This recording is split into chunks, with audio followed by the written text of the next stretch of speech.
magana ɗaya.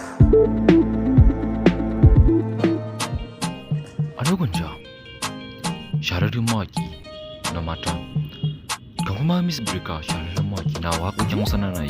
Duba da wannan jarumai su ne wanda suke tashi a wannan lokaci.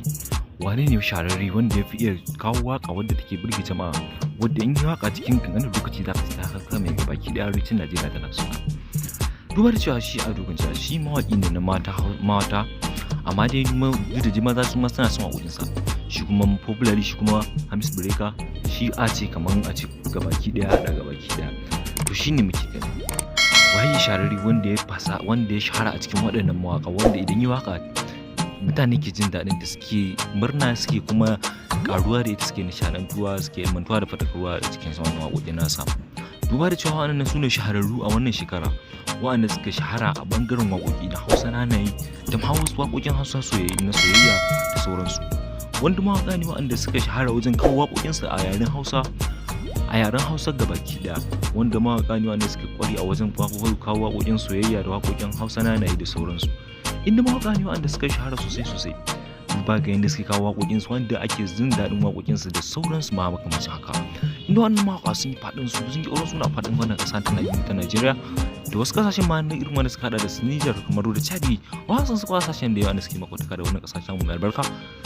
Wannan mawaƙa su ne waɗannan matasan mawaƙan waɗanda suke tashi a wannan lokaci na yanzu, inda waɗannan mawaƙa suna ba da rawa, suna taka rawan gani a cikin wannan ƙarfi lokacin da ake ciki, wanda su ne wanda suka fi suna a wannan lokaci.